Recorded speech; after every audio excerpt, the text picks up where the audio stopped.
Greetings, everybody, and welcome once more to the Dracovin Empire. Ready to dive back into the past? Yes, it's another historical adventure for us, as we're heading back in time, back deep into the 90s, to learn about another out-of-print collectible card game, one that has died by the wayside.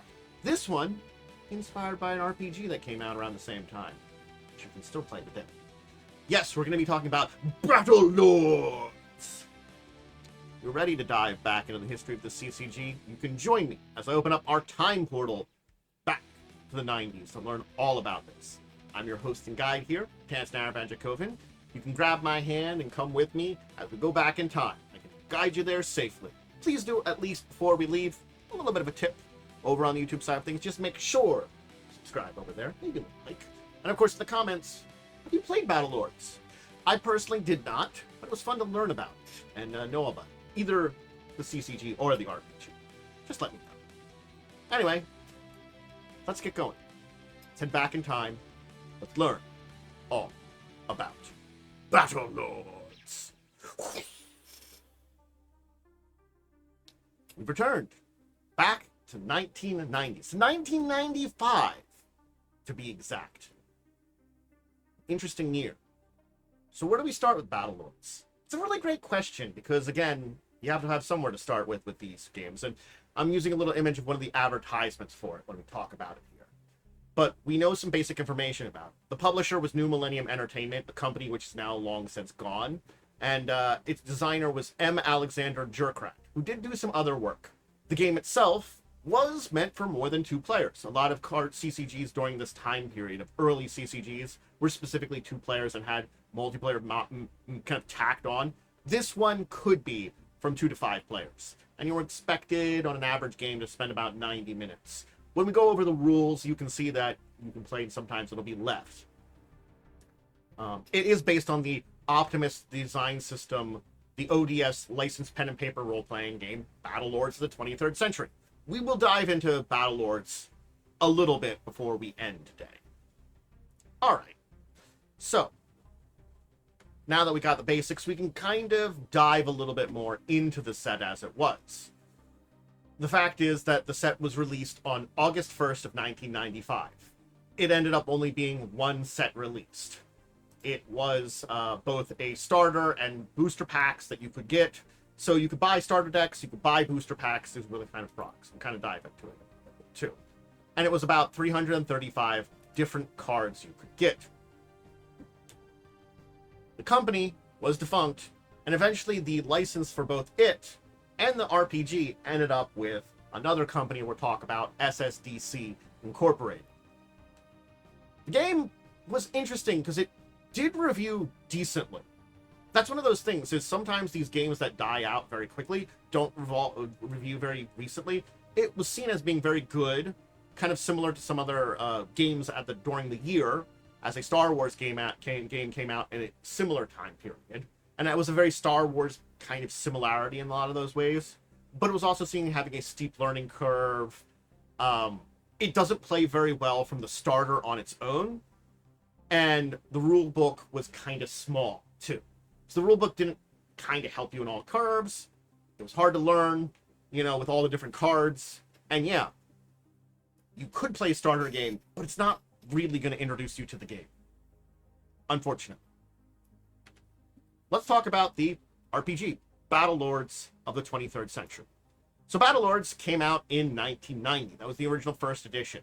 So we are already out by a number of years. And by the time the Battlelords CCG came out in 95, we'd already gone through 5 editions of this RPG. It was during this early age of there was a lot of RPGs during this period that, including things like Shadowrun, that had a lot of quick and dirty additions to kind of figure out the rules as it basically was. Battlelords does exist today. The 7th edition came out in 2019, and you can still get books for it. So, again, not that old, the 7th edition overall, but the 7th edition also does use the Savage Worlds system at this point in time. So they've kind of walked away from their older kind of stuff. So you can still get, and it's now technically 23rd Century Productions LLC that has the game. But we will talk about this when we talk about the companies a little bit more. But just know, if you want to play the RPG, you can nowadays. It's not gone. Here's another advertisement because, well, I wasn't able to find any kind of, like, imagery of the company that brought this about. The company I talk about, New Millennium Entertainment. New Millennium, we don't know a lot about because, you know, there's just not a lot of information available. The only game that was put to it that's, especially on things like Board Game Geeks, which has a lot of great information, is Battlelords. We know it was founded by George Vladislavsky, and it also did have the first printing of Conspiracy X. So, it's not to be consumed with other New Millennium games that did exist. And George has done some other stuff. He was the art director, graphic designer, and founder, but he's also been in Last Unicorn Games, We Go for the Coast, Decipher, and he's been the director of graphics for the Buffy the Vampire Slayer role-playing game, and is currently been the president and acting president of Eden Studios, which I also doesn't know exist. Again, it's that whisper down the hole of who exists where and all those kind of things. M. Alexander Jurkat. We know they worked on the Army of Darkness card game and Battlelords, and that's about it. Also known as Alex Jurkat. Not a lot of other information about them overall and their work. Unfortunately, they're a name that, you know, exists in history, but is also gone to history. Unfortunate.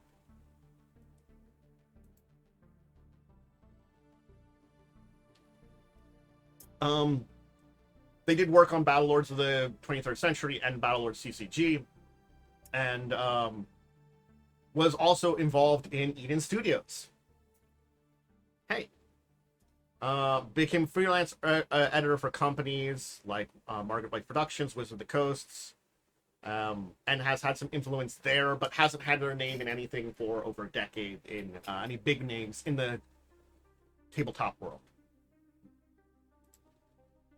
Now, SSDC, the people that bought up everything related to Battlelords, at very least in 1999, when the productions of the Battlelords line was kind of gone at that point in time. You can still link to the SSDC website, which I will put into the description of this video when I put it out on YouTube. They have a website that hasn't been updated since 2023, but they have the Savage World licensed products, and, you know, they have a bunch of books and shops and stuff like that, and Kickstarters you can look into that were the previous ones. So there's some information and some stuff to contact it, but, you know, it's a website. How big is it still in existence? Again, you can get Battlelords today. That's the best thing I can say about it. All right. There's the products. That's what it was sold in there. Packs, boxes. The boxes, the starter packs were 60 card decks. The, oh God. Did I actually find out information on how much was in a booster pack?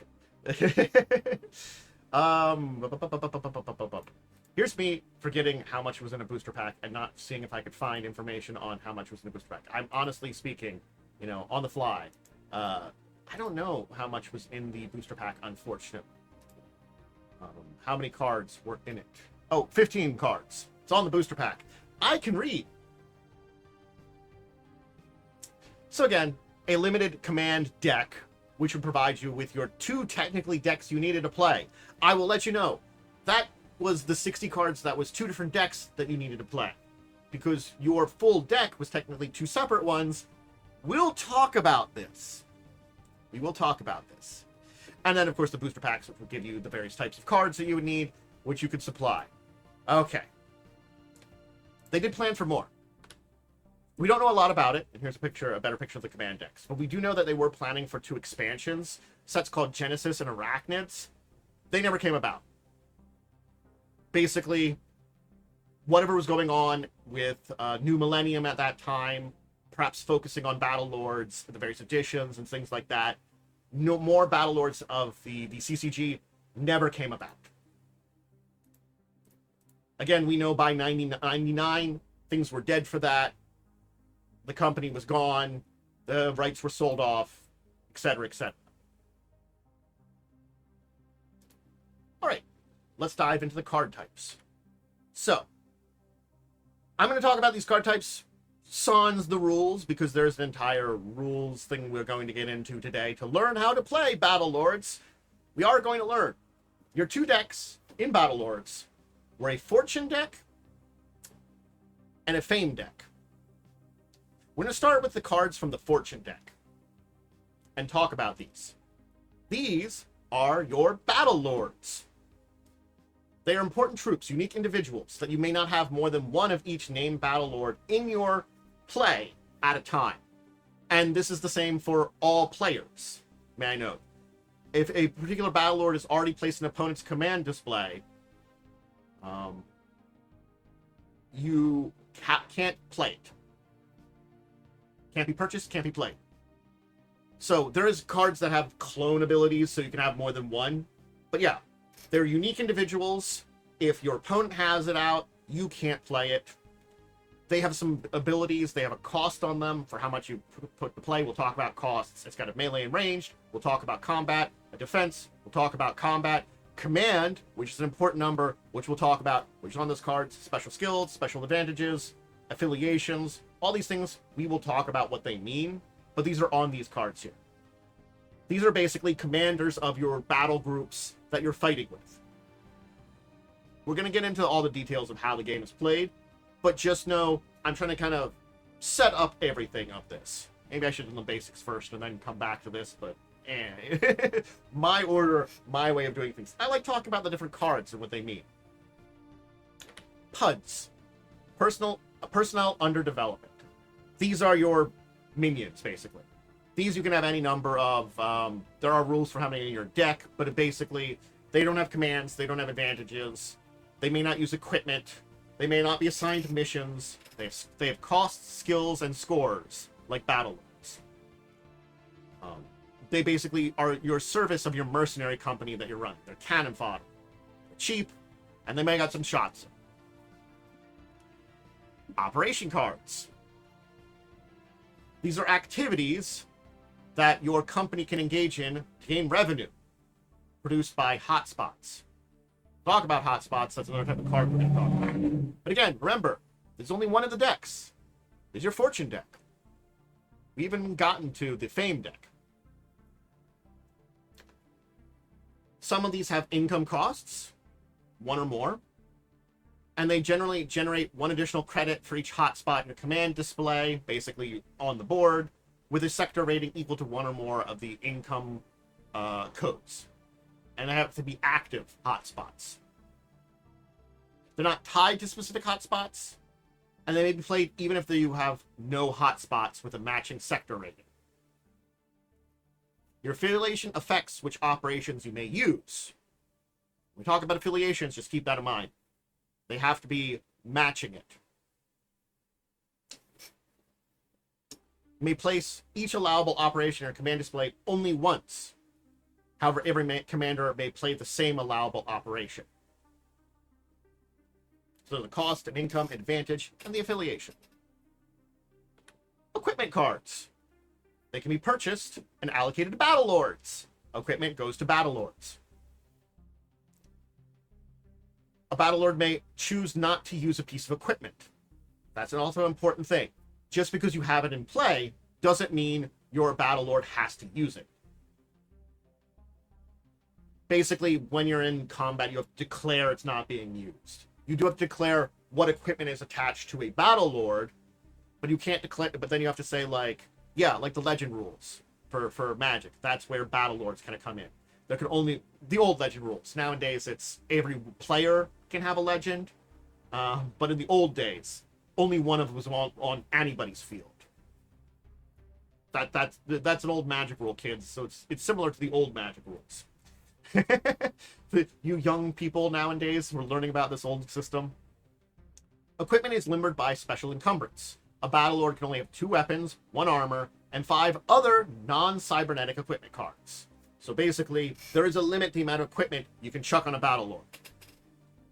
Any number of cybernetics, though.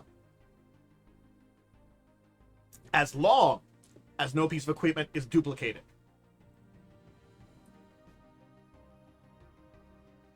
And cybernetics disrupt energies by controllers. Each piece basically played on a controller decreases their matrix skill level by 1. We'll talk about matrices too. If you place a new piece of equipment on a completely encumbered Battlelord, it has to discard something. So these are all just the basics of that. And so there's a cost and basically a security code also, which, yeah, basically is how illegal or legal it is. Matrix cards.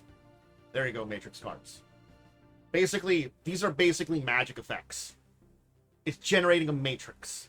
Certain Battlelords and PUDs can do this. They're called controllers. It's special knowledge to generate powerful, to generate a particular matrix. They represent the knowledge once purchased. They're placed in front of the commander. You're the commander to one side of the command display. They're not specific to any controller. Basically, any particular Battlelord or PUD that could use them. After placed, a matrix may be used to activate it by an active controller in your command display who has the proper level and type of skill. Basically, you unlock the ability to use the matrix, and if one of your Battlelords or PUDs matches that matrix you played out, they can use it. A PUD controller may generate only 1 matrix per round. A Battlelord can generate 1 matrix per phase, once per round of the skirmish sub-phase, basically when you're in combat, and once during the aftermath. So the Battlelord can basically do more often, but specifically in certain rounds. And the PUD can only do it during skirmish sub-phase, and 1 per round of that. Each time a matrix is generated, fame points must be also used when we talk about points. So these are important little rules on how to play it. We will get more into the rules so you understand more of this, but yeah. Let's talk about the fame deck.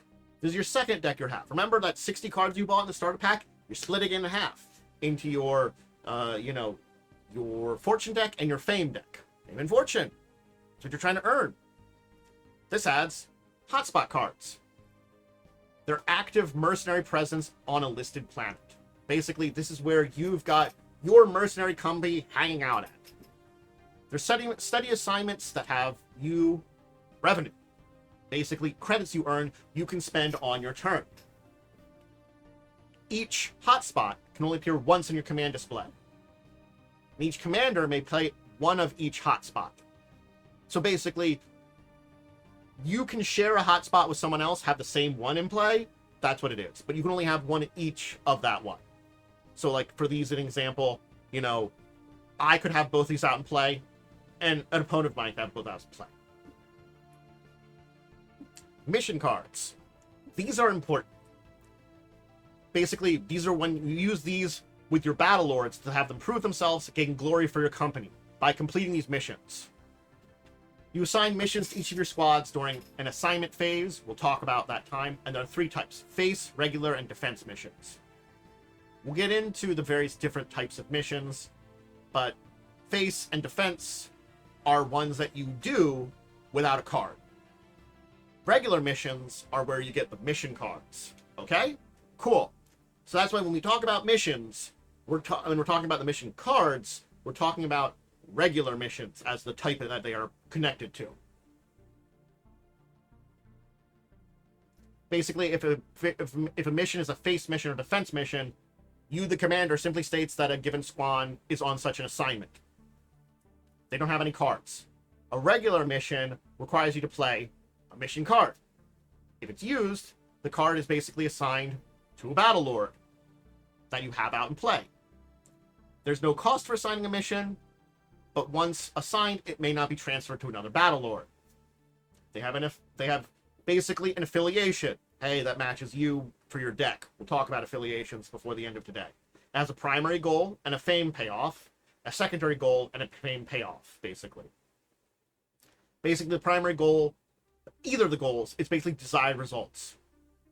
The primary one is the result of the mission or most desired location to perform the mission. If it's satisfied, a mission is completed, and you get the number of fame points that they talk about. If the primary goal is unattainable, the secondary goal is basically fallback. So basically, each of these will have two different things you can get, two different payoffs. If you can't do the primary, you can do the secondary. And each of them has a fame goal you get. There's also sometimes requirements, a number of skills that may be presented that must be in your squad, and ability payoffs, which are bonuses to a Battlelord if you complete that mission. So, hey, if a Battlelord completes a mission, they get better. Wild event cards. Random events. Played during phases that are defined on the card, and they take effect immediately. Simple as that. Basically, they're kind of like instants in Magic, if you're talking about Magic. Battle cards. They're basically also similar to wild events, except these are only played during battles. No commander may play the same battle card twice in one skirmish round. So just keep that in mind when we talk about skirmish rounds. But basically, they modify combat totals. The wild events do other stuff. These ones specifically, like, give bonuses to combat. So, there's your cards. Let's talk about the basics. This is the back of the thing. And kind of, now that we understand the cards, let's understand the game. So here's the thing. Here's the setup. You're in charge of a mercenary company. That's it.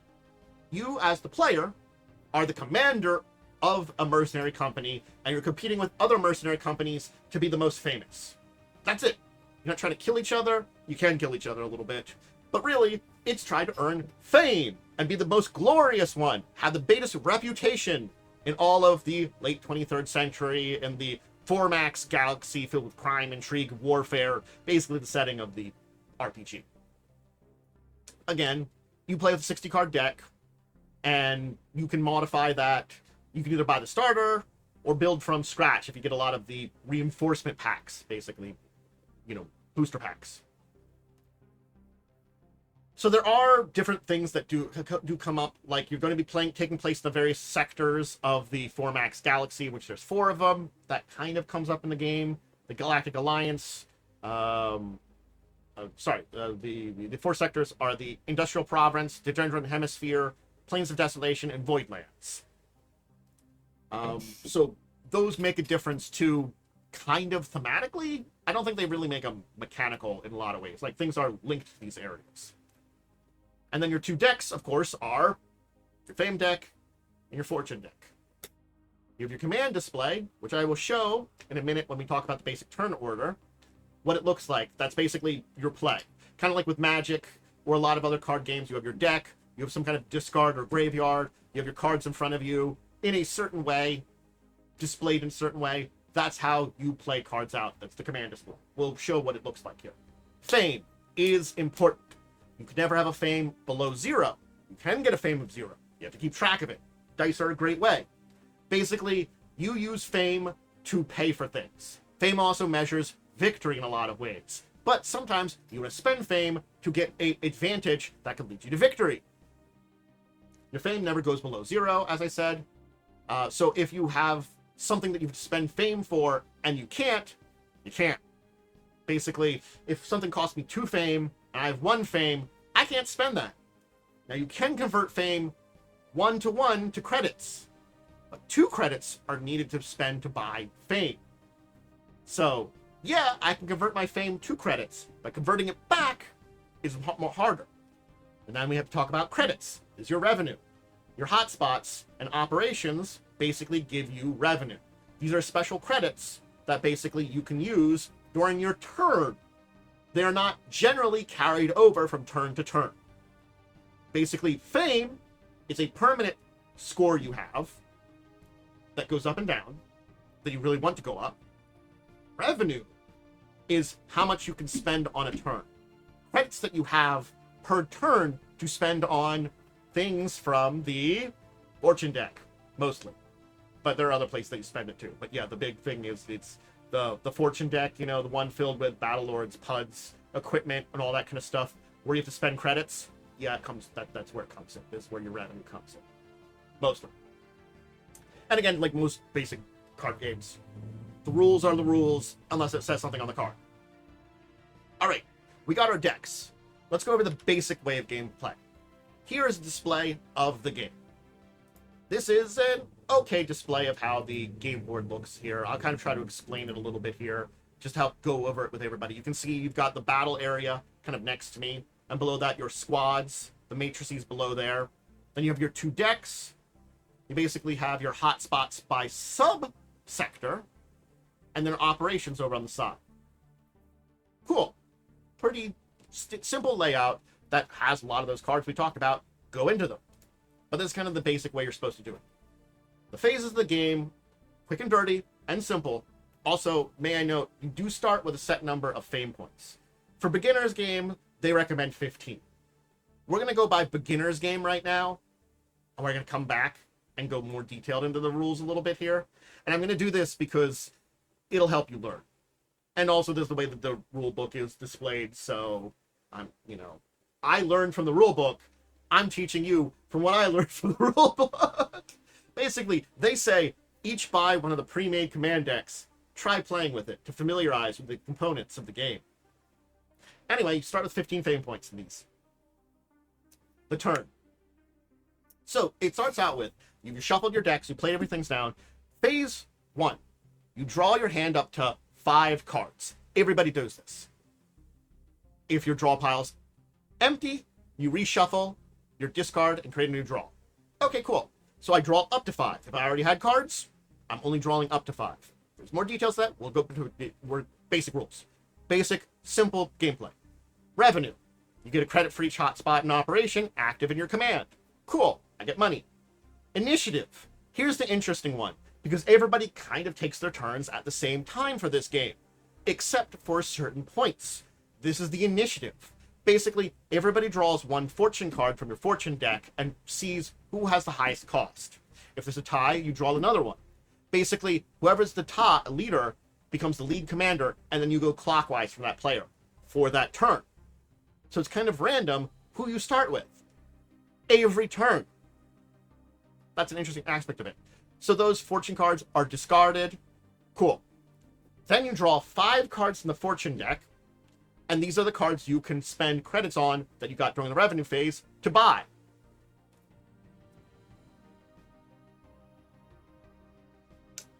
I'm going to say something kind of noticeable here. We will get into this, though. They're basically... When we get into depths of the rules, you'll understand like there are some questions that I can sense all of you are already kind of asking about this game here. I can sense it. I can sense it in my mind. You're already asking, wait a second, with revenue phase, have I already had hotspots out? No, we will talk about this. We will talk about all this, and you will understand this before it's done. Don't worry. Don't worry. Anyway, so now I've purchased stuff. I get to organize it. Yeah, you organize your squads. Basically, you can only have 1 Battlelord in a squad, and the number of PUDs that are grouped with the Battlelord, basically up to its command score. And you can put 3 PUDs together in a group without a Battlelord. Basically, then you put that one the top PUD in that one face up to rule that group. But it can only be 3 PUDs in their own group, and then you're kind of at a disadvantage because the PUD commander isn't as good as a Battlelord commander, that kind of stuff. Anyway, and then you assign the equipment appropriately. And again, the PUD commander can't have equipment. Remember, we talked about equipment. And matrices are not assigned when we get to later phases, when they're used. And basically, you put them on your command display. Assignment phase. Hey, remember those missions we talked about where you sometimes need mission cards? The assignment phase, phase 6, is when you decide those missions. Whether you're doing a face mission, a defense mission, or a simple, basically, the base mission that requires a mission card. Your regular mission. That's when you determine what your various squads are doing. So it's basically, we've purchased our squads, organized our squads, and now we're deciding how those squads are doing stuff. So, yeah. Defense is pretty simple. You defend. We'll talk about it more. Hotspot, you're particularly or face missions are targeting opponent's hotspot to disable it. Mission cards are basically then the basic operations. So yeah. In the assignment phase, play starts with the lead commander and moves clockwise. So basically everybody's taking like a turn at the same time up till now, until you get to this phase here, where the lead commander starts with it. Then you get to those mission phases. This is the big phase of the turn. Mission 7, you know, basically it's... we're playing missions. We're actually doing them. This has a number of sub-phases, basically the skirmish sub-phase and the aftermath sub-phase. The skirmish is basically, if you're on a defense mission, you do nothing. You're defending. You might be defending against another opponent's attack. If you're on a skirmish where you're doing a battle, basically the face mission or the basically mission cards usually attack another player, particularly targeting a specific hotspot to them, which then they can use defenders to defend if they have defenders available. We'll kind of get into the full bits of combat here to a degree, but basically you announce if I'm doing melee or ranged combat, your opponent chooses if they're defending, you fight by comparing scores. It's as simple as that. You compare scores. We'll get into details on how to compare the scores, but everybody, I basically as the attacker, declare whether it's a melee or ranged combat. My defender, my opponent, will respond in kind, so they will use their ranged or melee. I compare my melee, let's say I choose melee, I compare it to their defense score. They compare their melee then to my defense score. If my melee is higher than their defense score, their PUD dies, or if they don't have any PUDs, their Battlelord dies. But they can also kill me back. If their melee is higher than my defense score, they also kill me, or my PUD, if I have a PUD, to basically take the hit. And then you get some points for killing each other. Anyway, and you play battle cards during this time place, which does that. You can get matrices being generated during this time period, as we talked about them a little bit. Yeah. And if you go through 3 rounds where no one dies, it's a complete stalemate. Otherwise, you go until someone retreats, or basically, you know, you run out of battlers on one side. If all my players on one side, either attackers or defenders, die, that ends the combat. If one side retreats, that ends the combat. Or if 3 rounds go and no one died, if you tied, stalemate. The aftermath is basically fame. For all the people you murdered, you get fame points equal to their cost. Killing Battlelords, hey, remember, they're more expensive? That's a lot more points than a PUD. PUD's kind of cheap, you know? They're cheap, expendable. You're going to get a few points for them to your fame. If you defeat your opponent, you deactivate the target's hotspot, and you get 2 fame if it's a face mission, or collect fame on a mission card if you did a mission. Cool. Get some fame. If an opponent defeats you, basically you failed to overcome the defense, they get 2 fame. Stalemate, you both get 1 fame. If you had other squads on missions after you do these 2 sub-phases of a mission, you go to that mission. So basically, if any squad that's not on defense, I go through those. And the lead commander starts with it and does all their squad battles. And then the next person clockwise does all their squad battles, and so on and so forth. Because, yeah, basically, the only thing you can defend with is people you put on the defense. So if you didn't put anything on the defense, you're not defending. After the battles, you check your reputation. Basically, for each complete mission card, it equals 5 reputation points. For each fame point you have, it equals 1 reputation points. If anybody has over 30, then the person with the highest wins. Because basically, remember in a battle, you both get over 30. So highest wins. So yeah, that's the victory thing right there. You get rep. Completing missions? Cool. Getting fame? Cool. Basically, then, before you end the turn, you activate any hotspots for free. You reactivate any hotspots at the cost of 1 fame for each.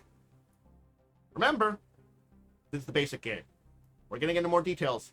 And after this baby game, you know, I shouldn't say baby game, beginner game, Just say baby game for babies.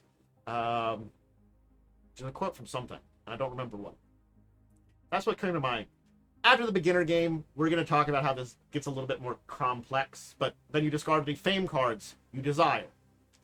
I'll keep in mind, you will be discarding all of your fortune cards, basically, that you didn't buy. So keep that in mind. You'll purchase what you could. But this is a basic game, a basic way to start, a basic way to learn. Alright, there's a pack of cards. Let's dive into a little bit more advanced rules. You've done your starter game. You've learned some basics of how to play. You know the basic turn order. Now we're really getting into it. Affiliation's important. Affiliation is a big thing because you're either on the side of the galactic wall or you're a criminal. Because there's both lawful, legit mercenary companies and criminal ones. I talked about affiliation. Certain cards can only be in your deck if they match that affiliation. There is neutral affiliation too, but basically you can only do like lawful missions if you're a legit company. You can only do criminal missions if you're a criminal company. No Battlelord, Operation, Matrix, or Hotspot may appear more than once in your command deck. No other card may appear more than 3 times in a customized deck. So yeah, you're only going to have one copy of a Battlelord, Operation, Matrix, or Hotspot. And 60-card deck is traditionally the card your size, your deck you're coming for. 60 card between both of them. You could have bigger decks. I don't know if there's a card limit deck for that one. Now, in a normal game, the amount of reputation that you're trying to get to depends on the game. If you're going to short game, 35. Medium, 45. Long, 60. Remember that basic game was only 30. Basically, you determine it as a group, how many points you're playing to. Granted, everybody could also be criminal, everybody could be legit, you could have any mixture of it for all the players there.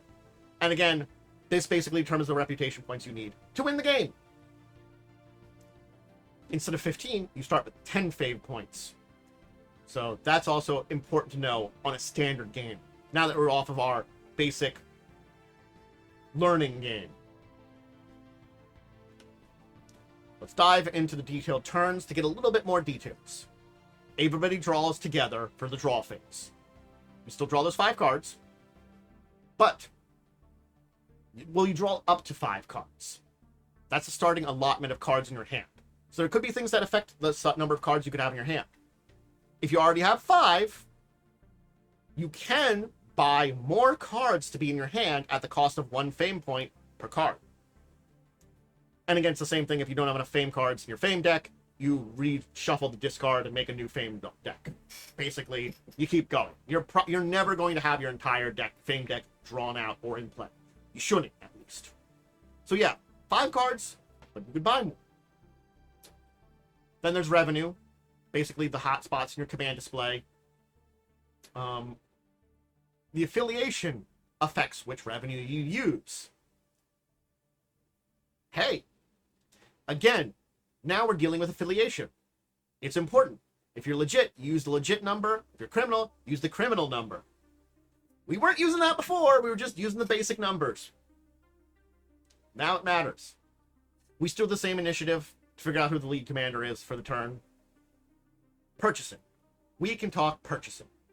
So, the normal cards you draw from the fortune deck, and this is important. Basically, all these first ones are done simultaneously. This is the first one where actually the lead commander goes first, and then you go clockwise. The purchase one.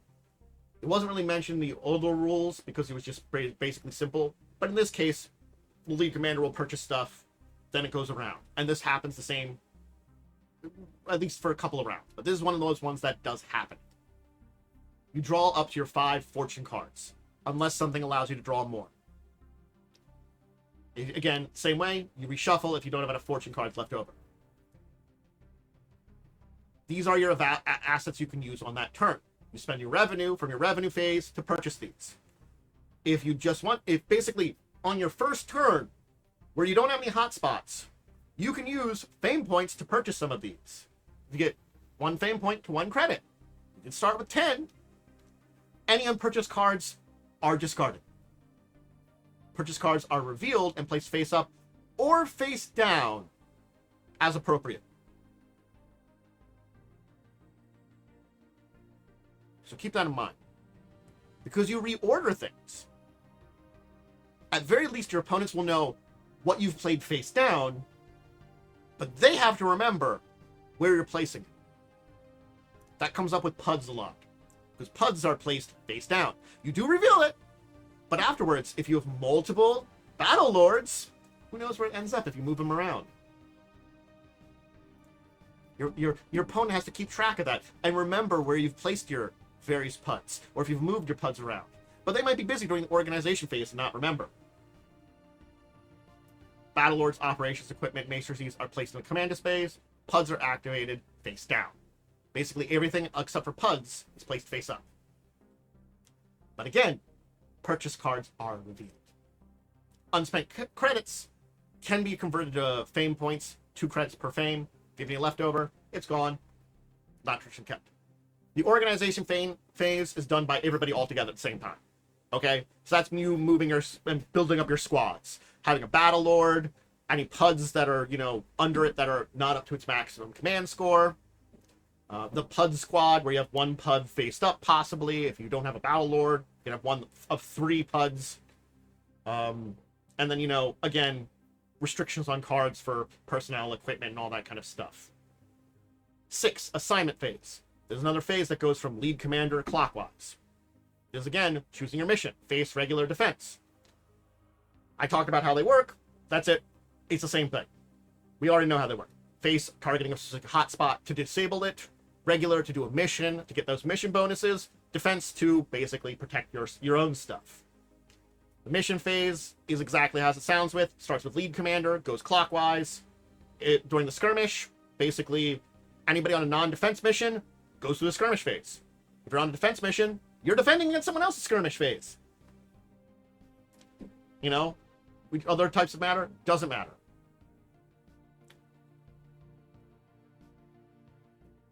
Here's how the combat works a little bit. We do have to go into this to understand it a little bit more. Okay. We got our squad. And again, if I have multiple squads, I choose the order. I go one at a time through those squads. So I choose my squad that's on basically a face mission or regular mission. Cool. They're going to be attacking someone. Awesome.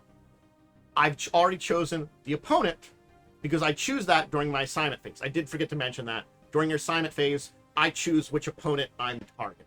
I'm targeting you. I'm targeting you. This mission with these guys, they're fighting you. They're going after that hotspot. I do tell the opponent and the hotspot. That's important.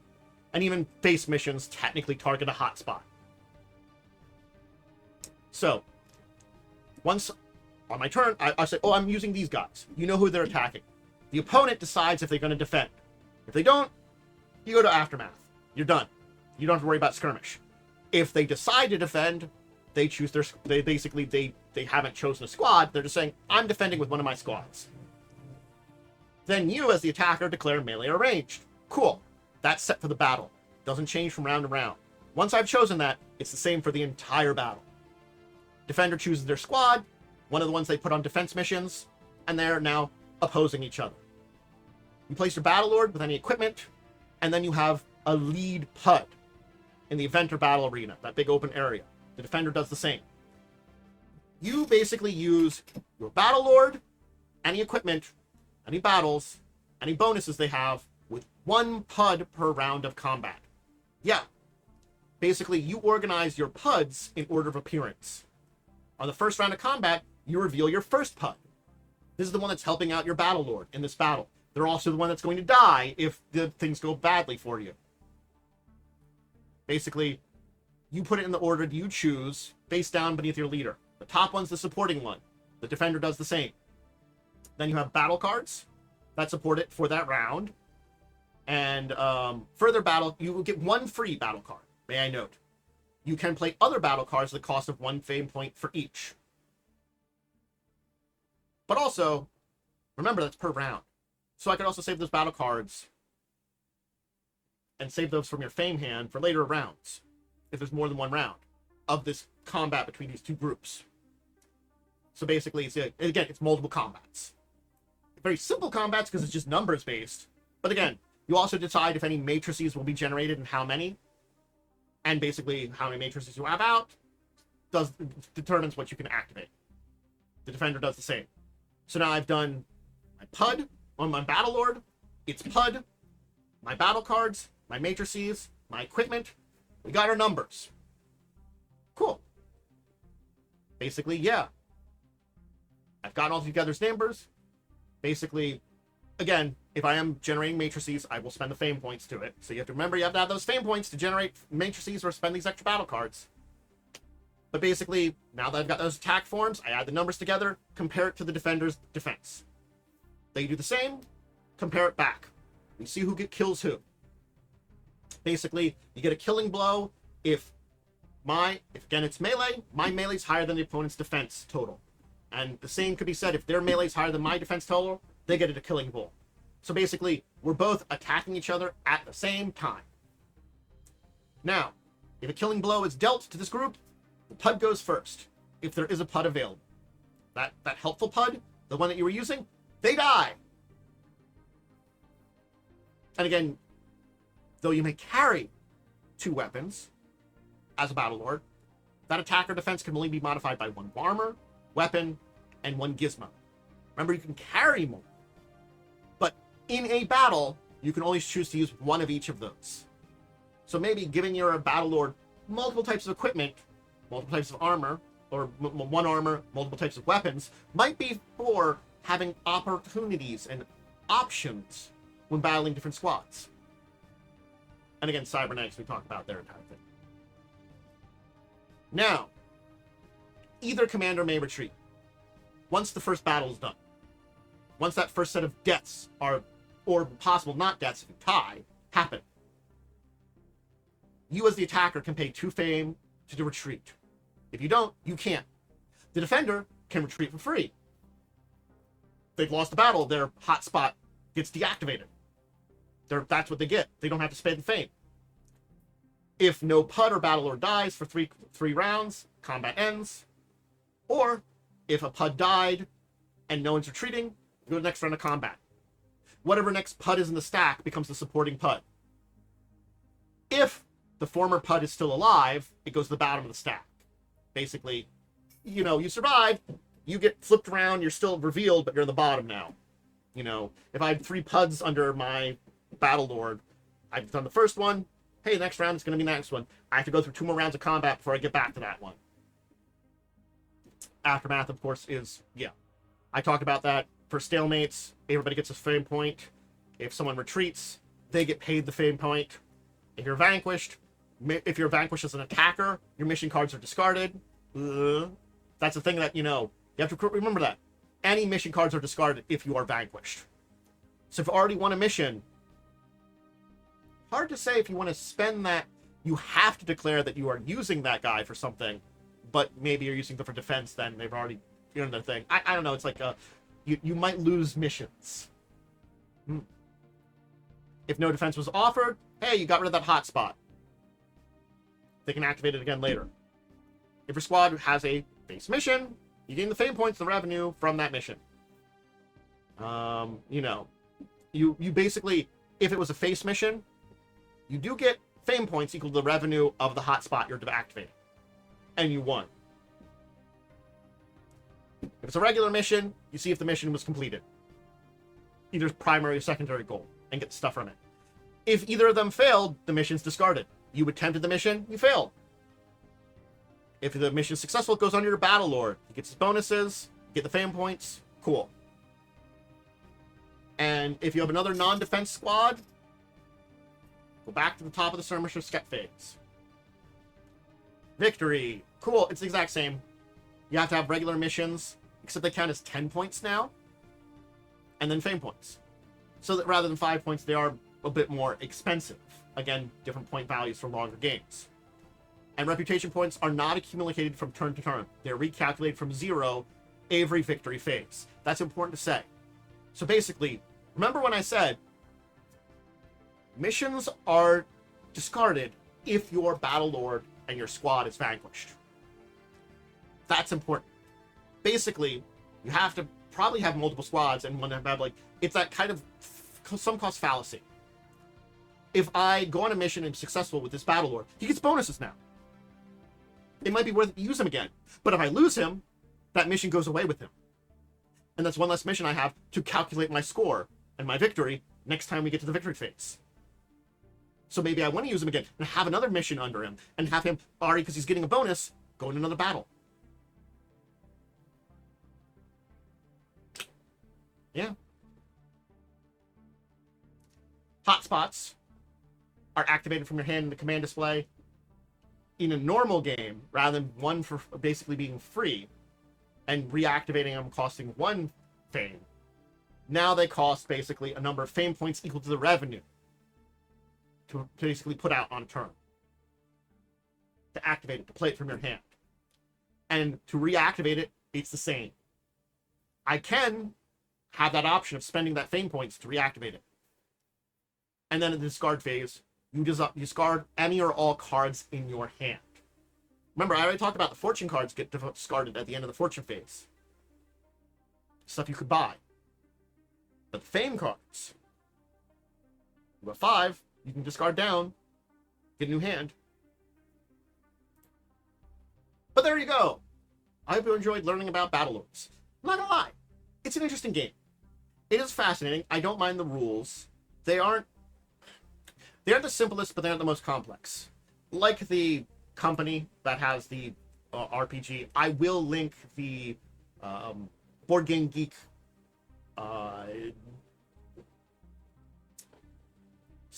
page when I put the description out, because it's going to be good to, if you want to look at the rules yourself. I hope I explained them well. It's one of those ones that it is a little complex because you kind of like, I introduced it in the basic rules, but the thing is, it's that interesting thing of when I read the rule book, the basic rule book, the rules are split up between those 2 points and the card descriptions, and it's a mess. Yeah. The rules are not really explained in a great way, and I went by that explanation to hopefully, like, you know, help you along the way of it. But yeah, you, the commander of this mercenary company, are trying to basically be the most successful, best fame, the most reputation. And it's an interesting thing of, like, risk reward in a lot of ways. Am I going to build up these Battlelords who are proven, you know, famous for my company, who are getting all these missions done and get the points for that, and then use them for, you know, continuing because they get bonuses, but then risk them dying? It's got a lot of interesting juxtapositions in the game, and I do find it a fascinating game. Great game. To a degree, I understand why it failed. But it's a little bit complex. Granted, Magic can be complex. I think it's one of those things is, it's coming out during a time period where a lot of people were throwing stuff out there. And it's based on an RPG that probably had some popularity, but not a great popularity. Nothing could kind of basically capture Magic's lightning in a bottle, except for certain games during this time period, like when we talk about probably the original release of Pokemon. I might talk about the original release of Pokemon when it came out. I might not get into full depths of it, but I might talk about it as a historical perspective of that initial release, because it's very interesting. That's a game that survived during this time period. Many didn't. But they are interesting to see how they play, see the rules for them. And these are interesting little cards, you know? It's not a terrible game. It's just not a good enough game to survive during this period. And I'm guessing just it wasn't profitable, unfortunately, for the company. So it died, and it went away. But, hey, interesting to speak about. I hope you enjoyed diving into today. A little long a little long of an episode, because again, diving into these rules always takes a while. But I try to teach you the rules about them in these long episodes. Check out the rest of my stuff, whether on Twitch Live or over on the YouTube side of things. If you're over on the Twitch side of things, hey, great. You always check out me doing this stuff, games with friends, hanging out, chatting about these topics or other topics. But all my tabletop-related stuff is recorded and uploaded over on the YouTube side of things. That's where it's pure tabletop over there. I might do a VOD channel in the future. Maybe just one tabletop over there. Great. Just remember, hey, subscribing is really great help over there. Even if you're over on the YouTube, Twitch side, just go over there and subscribe. And let me know what you think of Battlelords. Would you try this out? I think I would try this card game if I had an opportunity to. I think I would. I'd be interested to test that. Maybe someday on, if it's in tabletop sim. Now I'm going to have to look up after this thing if it's on tabletop sim. Someone might put it there. Anyway, check out my social medias, and until the next time, I bid all of you out there a deep and wonderful farewell.